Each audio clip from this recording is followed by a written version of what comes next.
Is the iPhone 13 in 2024 the perfect iPhone?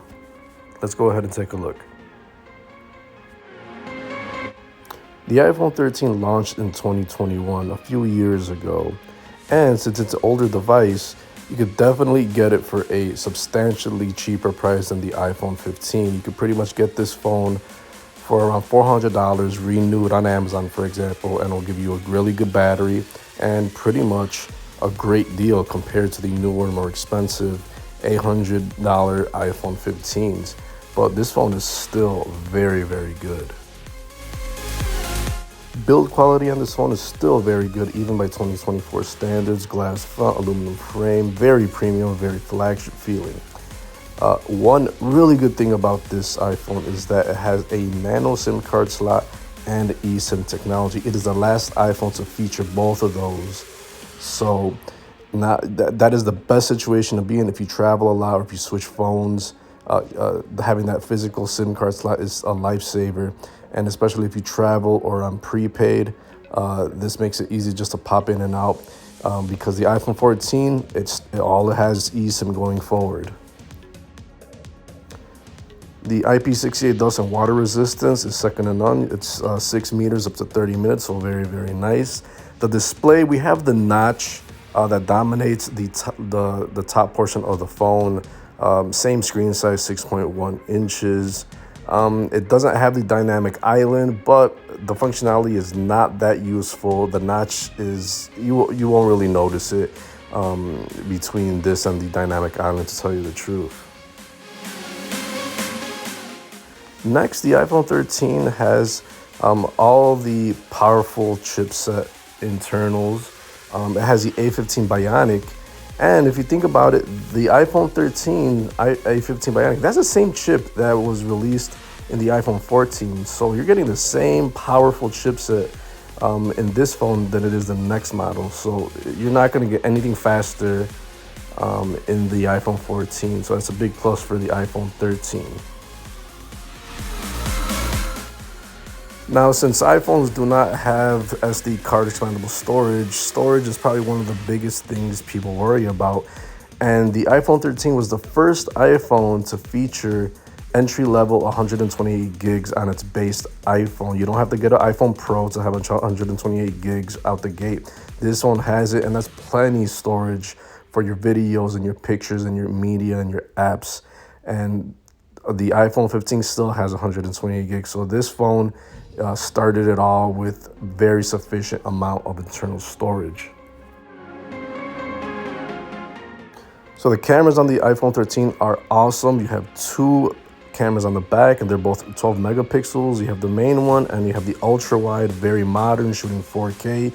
Nice, crisp, nice videos, very good pictures. You won't notice this between this phone and the iPhone 15 or the 15 Pro. iPhones take very good pictures and video, and this is no different. Selfie camera, 12 megapixels, 4K. This one has an awesome camera system. Now, for charging, this phone does have the Lightning port, and that is being phased out now. Newer iPhones will be using the USB-C charging port, which are more universal. So that's probably one of the things that make this device feel a little bit outdated now. And as the years go by, it's going to be more and more outdated because USB-C is in everything now. So that's probably the one thing that you'll notice that makes this a little bit old school. And for some people, they prefer USB-C. Now, to unlock this device, you still have Face ID, very fast, very fresh, doesn't really make a difference. It is super fast. You won't notice between this and the iPhone 15. This phone also has ultra wideband support, so that is nice. Battery wise, iPhones over the years have gotten better and better with battery life, and the iPhone 13 has very decent battery life. 3200 milliamp battery, 50% charge in 30 minutes, and it has robust wireless charging system. It has 15 watt wireless MagSafe and also 15 watt wireless Qi 2 charging.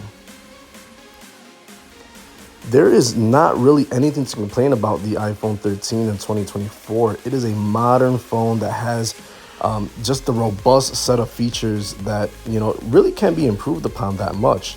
It has 128 gigs of internal storage. The camera system is awesome. The chipset is very robust because it is the same chip that's found in the iPhone 14, so it's not even that really old.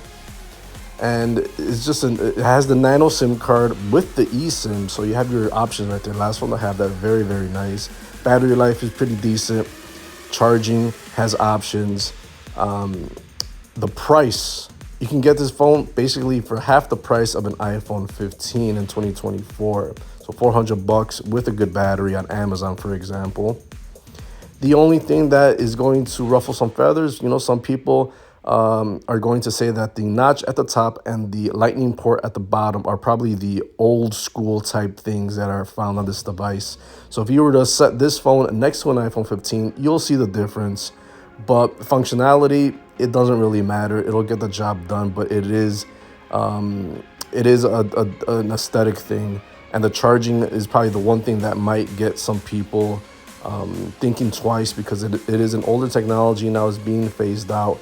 And me personally, I like using USB-C to charge all my devices using one fast charger from my laptop. So all in all, the iPhone 13 in 2024 is a big win.